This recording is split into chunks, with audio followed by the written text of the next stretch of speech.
اللہ رب العزت کا لاکھ لاکھ شکر ہے کہ اللہ نے رمضان کے مبارک مہینے کے بعد ہمیں عید کا یہ دن دیکھنا نصیب فرمایا۔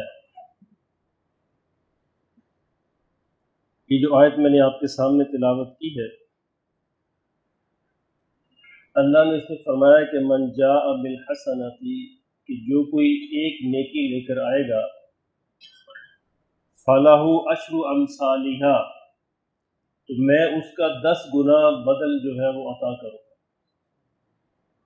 یہ کم سے کم ہے، زیادہ سے زیادہ جو ہے فرمایا کہ بغیر حساب کے عطا کروں، اپنی شان کے مطابق عطا کروں۔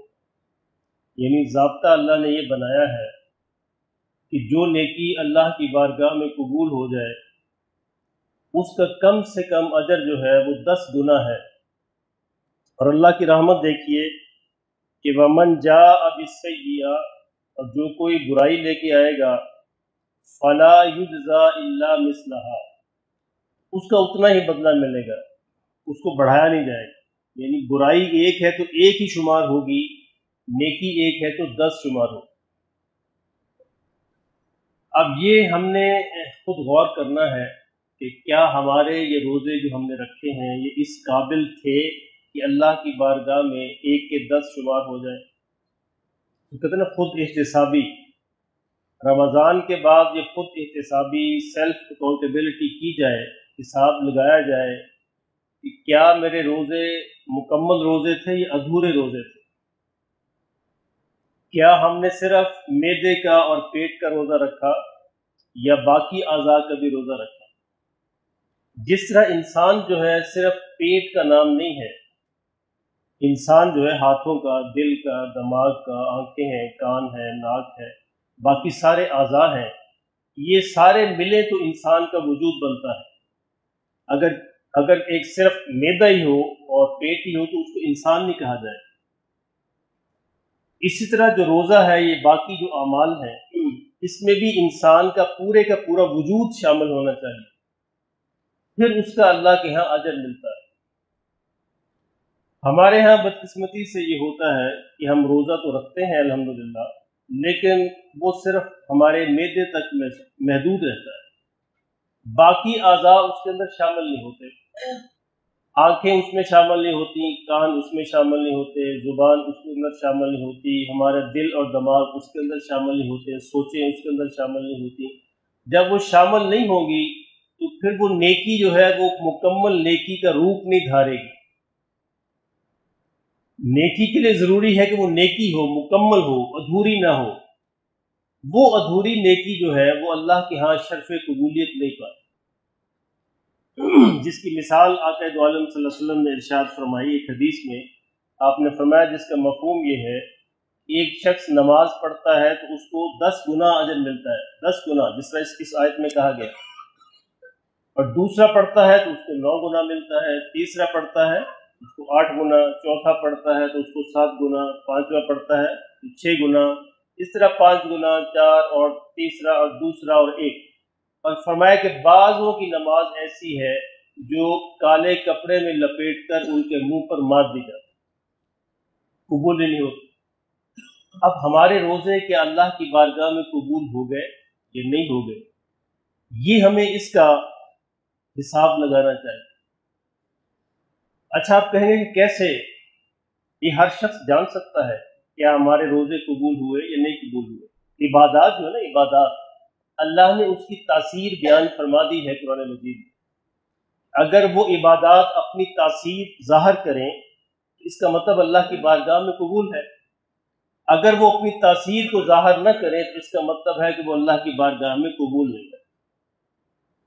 نماز کی تاثیر اللہ نے یہ بیان فرمائی کہ ان الصلاۃ تنہی عن الفحشاء والمنکر، کہ نماز جو ہے برائی اور بے حیائی، برے کاموں سے روک دیتی ہے۔ یعنی جس کی نماز صحیح نماز ہوگی، جس کی نماز اللہ کی بارگاہ میں قبول ہو جائے گی، تو وہ پھر انشاءاللہ برے کاموں سے بچا رہے گا۔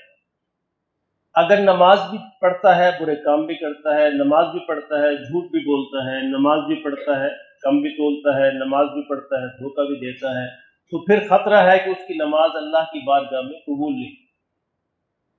इसी तरह रोज़े के बारे में भी इरशाद फरमा दिया कि रोज़ा हमने इसलिए फ़र्ज किया है लअल्लकुम तत्तकून, कि ताकि तुम्हारे अंदर परहेजगारी तकवा पैदा हो। अब ये तकवा क्या है? तकवा ये है कि जहाँ जहाँ अल्लाह बंदे को देखना चाहता है वहाँ वहाँ बंदे को मौजूद पाए, और जहाँ जहाँ नहीं देखना चाहता वहाँ ना मौजूद पाए। जहाँ अल्लाह ये चाहता है बंदा हाजिर हो तो वहाँ बंदा हाजिर हो, और जहाँ चाहता है कि बंदा गैर हाजिर हो तो गैर हाजिर। यानी तकवा इस एहसास का नाम है कि मेरा अल्लाह मुझे देख रहा है। तकवा किसी अमल का नाम नहीं है।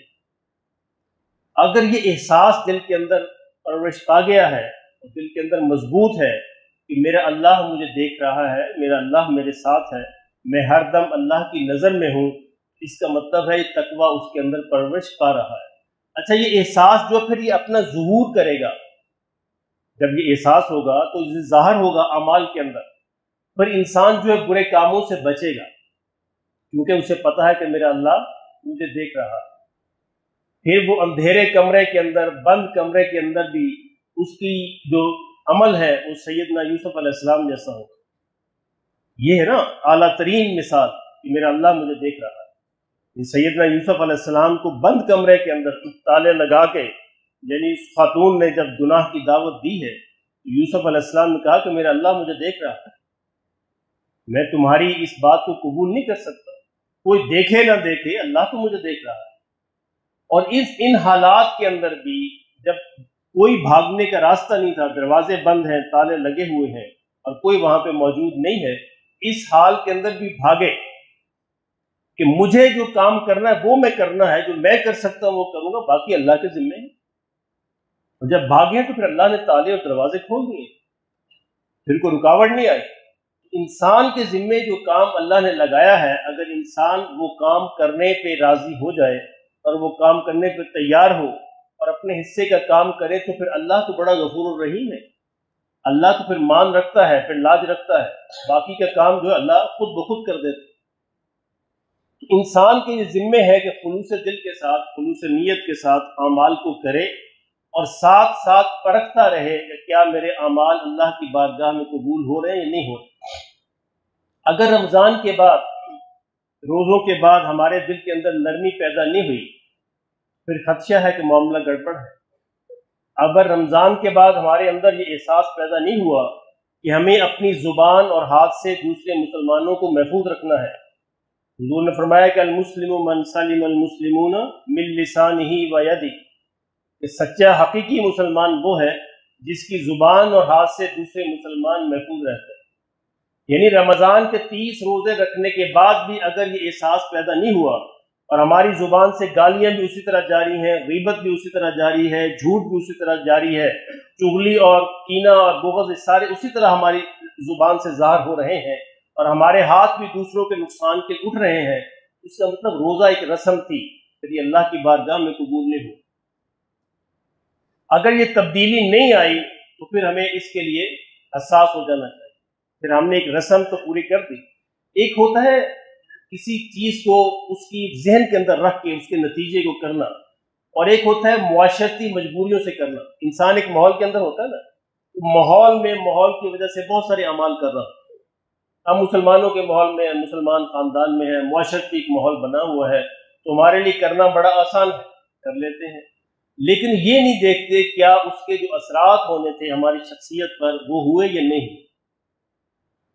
अब आज का दिन जो है, ईद का दिन, हमें खास तौर पर इसका हिसाब लगाना चाहिए कि अल्लाह ने 30 दिन की जो मश्क हमसे करवाई है, ये एक्सरसाइज है जो करवाई गई है, 30 दिन की जो मश्क करवाई है, इस एक्सरसाइज के बाद उसके असरात हमारे जिस्म पर तो है ही, लेकिन क्या हमारी रूह पर, हमारे माहौल पर उसके असरात ज़ाहिर हो रहे हैं नहीं हो रहे। यानी रोजे के बाद भी अगर ये एहसास पैदा नहीं हुआ कि हमें पानी ज़ाया नहीं करना, तो फिर खतरा है कि रोजा कबूल नहीं होगा। अब देखें ना, रोजे के अंदर अल्लाह ने जितनी हलाल चीजें थी वो सारी मना कर दी। अब ये देखें, रोजे के अंदर आप एक हलाल कमाई का एक लुकमा खा लें, रोजा बचेगा? नहीं बचेगा। लेकिन उसी रोजे के अंदर हम हराम के लुकमे खा रहे होते हैं, गीबत के लुकमे हम खा रहे होते हैं, हसद के खा रहे होते हैं, कीने बुग़्ज़ के खा रहे होते हैं, झूठ के खा रहे होते हैं, कम तोलने के खा रहे होते हैं ना, और ये सारे हराम है।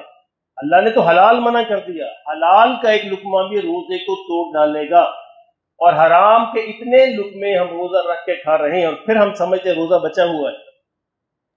यानी एक जो दुकानदार जो है वो हलाल कमाई से रोजा रख कर सारा दिन दुकान पे बैठता है, झूठ बोलता है और कम तोलता है, तो उसका रोजा नहीं बचा, नहीं आखिरत के एतबार से खत्म हो गया।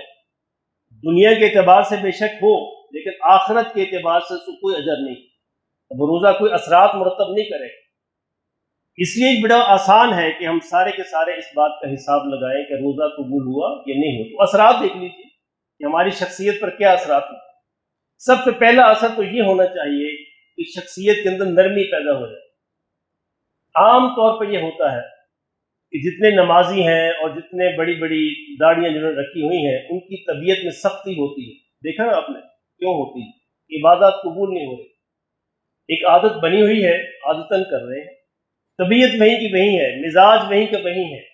अगर इबादत कबूल हो रही होती तो हर दिन उनकी शख्सियत मजीद नरम होती, मजीद आजिज़ी आती, मजीद उनके तकब्बर टूटते और उनके अंदर जो है झुकाव पैदा होता। क्योंकि जब दरख्त को फल लगता है दरख्त झुक जाता है, अकड़ा नहीं रहता। अगर गर्दन में सरिया के वैसे का वैसा ही है तो इसका मतलब इबादत फिर उसकी आदत है। इबादत जो आदत के अंदर है, ये अल्लाह को इसकी जरूरत नहीं है। इबादत को इबादत समझ के किया जाए, आदत नहीं। बास खानदानों के अंदर एक आदत बन जाती है, बस कर रहे हैं, लेकिन मामलात वहीं के वहीं रहते हैं। अब ये सारे के सारे हमने अल्हम्दुलिल्लाह रोजे रखे, लेकिन हमारे घरों से पानी का इसराफ खत्म नहीं होगा।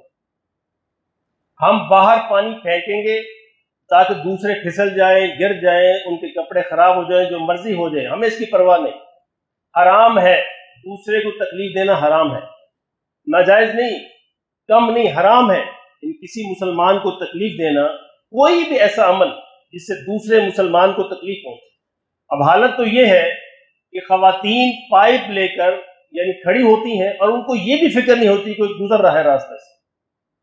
एक तो पानी का इसराफ जिसको आका दो आलम सल्लल्लाहु अलैहि वसल्लम ने मना फरमाया, और दूसरा लोगों को तकलीफ, उनके कपड़ों पे छींटे, गंदगी, फिसलने का डर, खतरा। अब देख लीजिए पूरी वसीम बिलाग की गली से गुजर जाइए, आपको सारा मंजर मिलेगा। और दूसरों की जगहों पे कब्जा, यानी ये सड़क आपकी सड़क नहीं है, हर दुकानदार ने 4-4, 6-6 फुट उस पर कब्जा किया हुआ है और फिर कहता है मेरा रोजा कबूल हो गया, मैंने रोजे रखे हैं, मैंने तरावी पढ़ी है, मैंने कुरान की तिलावत की। इसकी हैसियत कोई नहीं। जब तेरी शख्सियत नहीं बदली, तूने अपना अमल नहीं बदला, मेरी बातों को माफ कीजिएगा, ये हकीकत है। कौन बताएगा? आम मौलवी नहीं बताएगा आपको, वो आपको कहानियां सुनाएगा। हो रहा यहां से शुरू हो जाइए, आखिर तक चले जाइए। हर दुकानदार ने 4-5 फुट जगह रोकी हुई, 20 फुट जगह कम नहीं होती। अगर 20 फुट गली हो, 2 बड़ी गाड़ियां आराम से गुजर जाती। अब यहां 2 मोटरसाइकिल नहीं गुजरते। क्यों? दुकानदारों ने नाजायज कब्जे किए हुए, उनकी नमाजें, उनके रोजे, उन पर कोई असरात नहीं डाल रहे। 1 इंच जगह पे नाजायज कब्जा हराम है, रुकावट डाल रहे हैं मुसलमानों के पैसे की। हुजूर सल्लल्लाहु अलैहि वसल्लम ने इसको मना फरमाया, अल मुस्लिमु मन सलिम अल मुस्लिमूना मिन लिसानिही व यदी। आपके हाथ जो है उस रुकावट को दूर नहीं कर रहे, बल्कि उस रुकावट को बढ़ा रहे हैं। भी जहां तक आपकी मलकियत है वहां तक रहिए, कौन रोकता है? अल्हम्दुलिल्लाह कोई भी नहीं रोकेगा। लेकिन उससे पहले तो एक छोटा थड़ा बनाया जाता है, थड़े के बाद जो है फिर काउंटर बाहर निकाले जाते हैं, और इसको बड़ा फख्र है, और लोग जनाब जो मर्जी रुकावट पैदा हो, कोई मसला नहीं किसी को। अल्लाह हमें इसकी समझ नसीब। ये इतना आसान नहीं है जितना हम समझते हैं कि शायद सिर्फ नमाजें और रोजे हमें जन्नत में ले जाएंगे। अगर नमाजें और रोजे यहां तासीर जाहिर नहीं कर रहे, आखिरत में कैसे करेंगे? आप अंदाजा फरमाएं कि एक बच्चा जो है मैट्रिक FA पास नहीं कर सकता, BA कैसे पास करेगा? आखिरत तो बहुत बड़ी चीज है। जो इबादत यहां पे असर जाहिर नहीं कर रही, वो आखिरत में जन्नत कैसे दिलाएगी? जरा पूछा करें अपने आप से। इस इबादत ने मेरे अंदर कोई तब्दीली पैदा नहीं की। मैं ऊंचा बोलता हूं तो ऊंचा बोलता हूं, मुझे कोई फिक्र नहीं किसी की। मैं दूसरों पे तनस करता हूं तो करता हूं, रोजे के साथ भी करता हूं, और मैं नमाज पढ़ के भी करता हूं, दूसरों का दिल दुखाता हूं। यानी हमारे बात साथी ऐसे हैं, उनकी जुबान से ऐसी बात निकलती दूसरे का दिल जल के रह जाता है। और उनको एहसास ही नहीं होता, और नमाज के साथ भी होते हैं, रोजे के साथ भी होते हैं।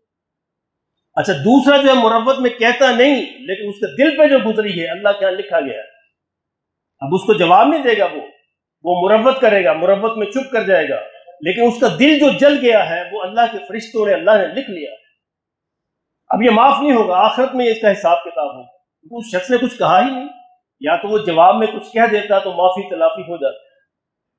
जब उसने कुछ किया नहीं, जब्त कर गया है और सिर्फ उसने अल्लाह को शिकायत कर दी, तो बस मामला गड़बड़ हो गया साहब।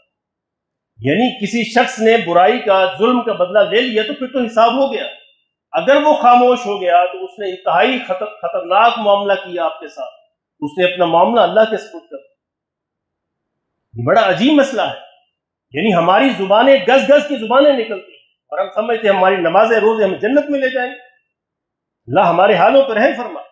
जब हम बोलना शुरू करते हैं हमें माँ बाप कुछ नहीं याद आता, ना आखिरत याद आती है, ना नमाज रोजा याद आता, और वो हम अपनी ऊंची ऊंची जो है आसमानों से बातें करते हैं। अल्लाह ने फरमाया कुरान के अंदर कि ऊंचा बोलना गधे की तरह बोलना है, ऊंची आवाज गधे की आवाज। अभी हमारी आदत बन गई, हम इसको महसूस नहीं करते और हम समझते हैं आम सी बात है, और पता भी होता है कि मैं ये काम कर रहा हूं, लेकिन फिर भी ये काम किया जाता है। पता भी है मैंने नमाज पढ़ी है, पता भी है मैंने रोजे रखे हैं, लेकिन फिर ये अमल किए जाते हैं। तो रोजों और नमाजों के असरात कहां पे रहे? खुदा के लिए गौर कीजिए, अपना हिसाब लगाइए। इन नमाजों को, रोजों को महफूज कीजिए। हमने एक कमाई की है, एक बैग भरा है हमने नेकियों का, अब उस बैग के अंदर सुराख न कीजिए। अब एक बैग भर के लाएं आटे का या गंदम का या चीनी का, एक बैग भर के लाएं बाजार से और उसके अंदर सुराख होता चला जाए, तो घर पहुंचते पहुंचते क्या बचेगा? हम नेकियां कमाते हैं, बैग के अंदर डालते हैं, फिर उसके अंदर हसद का सुराख कर देते हैं, गीबत का सुराख कर देते हैं, गुस्से का सुराख कर देते हैं, तनज का सुराख कर देते हैं, दूसरों को तकलीफ पहुंचाने का सुराख कर देते हैं, बदनजरी का सुराख कर देते हैं और बुरा सुनने का सुराख कर देते हैं। ये सुराख होते होते होते आखिरत में क्या बचे? सारा माल खत्म हो जाएगा आखिरत तक पहुंचते पहुंचते। असल तो यह है, अगर नेकी की है तो उसको बचा के लेके जाना है, उसको बचा के साथ ले जाए, फिर उसका अजर मिलेगा। अगर वो बचाए ही ना कुछ, खाली हाथ चले गए और बैग आखिरत के अंदर अल्लाह बैग खोले तो खाली है, और ये बंदा बड़े मान के साथ अल्लाह के हुजूर पेश हो कि ढेरों नमाजें लेके आया हूं, ढेरों रोजे, अल्लाह कहे कहां पे दिखाइए, बैग तो खाली लेके आए, झूठ बोलते हो। वो तो सारे के सारे, ये बड़ा खतरनाक मामला है। इबादत बड़ी अहम है, लेकिन इबादत महफूज तब रहती हैं जब बंदों के हुकूक अदा किए जाए। जो ही बंदों के हुकूक हम अदा नहीं करते, हमारी मकबूल नेकियां उनके खाते में चली जाती हैं। एक शख्स नमाज पढ़ के निकला, रोजा पढ़ के करके निकला, और बाहर जाकर उसने किसी को गाली दे दी, किसी का हक मार लिया, किसी के साथ बदतमीजी की, किसी को तंज और तीर चलाए। अब वो उसकी मकबूल नेकियां उसके खाते में चली, अब वो खाली हाथ है। अब वो बेचारा समझता है कि मैं बड़ा एहसान करके आऊं, नमाज पढ़ के आऊं, रोजा रख के आऊं। तो कायदा और कानून ये है कि अगर आप नमाजें, रोजे, हज, ज़कात आपके है आपके अकाउंट में, खुदा के लिए उनको बचाइए, उनको महफूज कीजिए और महफूज करके आखिरत में ले जाइए। अगर आप महफूज करके बचा के ना ले जा सके तो फिर ये एक्सरसाइज जो है, दुनिया के अंदर भी मुशक्कत उठाई और आखिरत के अंदर तो मुशक्कत है ही है। इसलिए अगर जो दो चीजें खुदा के लिए इनको पल्ले बांधिए, एक तो अपनी तबीयत को देखिए, मिजाज को देखिए, अपनी आदत को देखिए। अगर आपकी आदत में तब्दीली पैदा नहीं हुई, इंसानों के लिए आपके दिल के अंदर नरम गोशा पैदा नहीं हुआ, और आपने इंसानों का ख्याल नहीं रखा कि मेरी जुबान और हाथ से दूसरे मुसलमान महफूज रहें, सारे इंसान, किसी को मुझसे तकलीफ ना हो, ये आखिरी दर्जा है। असल तो यह है दूसरों को मुझसे फायदा पहुंचे, आखिरी दर्जा है कि तकलीफ ना पहुंचे, और हम पहुंचाते हैं। इसका मतलब फिर वो इबादत कबूल नहीं हो रही। और दूसरा यह ख्याल करना है कि मैंने जितने इबादत जमा की हैं, जो ढेरों मैंने नेकियां जमा की हैं, क्या मैंने उसको बचाया भी है, या मैंने उसको हवा के अंदर रख दिया था, आंधी और बारिश जो उसको तबाह करके चली गई और मेरे पास कुछ भी नहीं बचा। तो इबादत को बचाने का एक ही तरीका है कि हम अल्लाह के बंदों के हुकूक अदा करें, उसको घर से शुरू करें, इसको अपने घर से शुरू करें। माँ बाप के हुकूक, बीवी बच्चों के हुकूक, बहन भाइयों के हुकूक, रिश्तेदारों के हुकूक, हमसायों के हुकूक, और चलते चलते फिर पूरे मुआशरे में, पूरे गली मोहल्ले में, पूरे इलाके के हुकूक अगर नहीं अदा कर रहे फिर लाखों नमाजें पढ़िए, रोजे रखिए, हज कीजिए, कायदा कानून ये है कि वो सारे के सारे बेवजन होंगे, उनका अल्लाह के यहाँ कोई वजन नहीं होगा। एक बंदा किसी का हक मारता है, बहनों को विरासत में हिस्सा नहीं दिया और भाई का हक मारा, किसी की हक तलफी की, किसी पर जुल्म किया, वो शबे कदर के अंदर काबा के पर्दे पढ़ के तौबा करता रहे, तौबा कबूल नहीं होगी। अल्लाह के नबी ने फरमाया सल्लल्लाहु अलैहि वसल्लम, जब तक बंदों का हुकूक अदा नहीं करेगा, यानी विरासत में बहनों को हिस्सा नहीं दिया, माँ का हिस्सा नहीं दिया, फूफियों का हिस्सा नहीं दिया, ये हिस्से नहीं दिए, और शबे कदर में काबा के अंदर रो रो कर अल्लाह को पुकारता, उसके रोने की कोई हैसियत नहीं। एक हराम अमल उसके साथ है और मौत तक साथ रहेगा, जब तक कि वो हिस्सा हक अदा नहीं करेगा, वापस नहीं करेगा। तो ये सारे वो हुकूक हैं जो ना सिर्फ हमारी नेकियों को महफूज रखते हैं बल्कि आगे बढ़ाते हैं। नेकी का बदला 10 गुना बेशुमार गुना कैसे बनता है? जब हम दूसरों के हुकूक अदा करते हैं, और हुकूक अदा नहीं करते, जुल्म करते हैं, तो फिर वो नेकियां जो है उनका वजन घटते घटते जीरो, और जीरो से माइनस भी हो जाता है, जिसको हुजूर ने फरमाया कि काले कपड़े में लपेट पर उनके मुंह में मार दी जाती, ये माइनस है, ले जाओ, क्या लेके आए हो मेरे पास, इसकी कोई हैसियत नहीं। अल्लाह हमें इसकी समझ नसीब। ये बातें आपको नागवार गुजरी होंगी, माफी चाहता हूं, लेकिन ज़ाहिर करनी है, इसीलिए तो करनी है। ये जरूरी है ताकि हमें कुछ ना कुछ थोड़ा एहसास पैदा हो कि हम किधर जा रहे हैं। हम समझते हैं कि हमारी नमाजें रोजे जन्नत में लेगी, नमाजें रोजे खाली तो नहीं लेके जाएंगे, इनका कोई वजन होना चाहिए, और वजन पैदा होता है जब तक किसी के अल्लाह के बंदों का ख्याल नहीं रखें। अल्लाह के बंदों को ख्याल रखेंगे तो फिर इंशाल्लाह इनका वजन भी पैदा होगा और फिर जन्नत में ले जाने वाली भी बनेगी। यानी आसान सा कुलिया हमेशा अपने आप को याद दिलाइए कि जो नमाज, जो रोजा, जो हज, जो ज़कात जो है यहां असर पैदा नहीं कर रही, वो आखिरत में कैसे करे। आसान सा कुलिया है, अल्लाह हमें इसकी समझ नसीब फरमाए।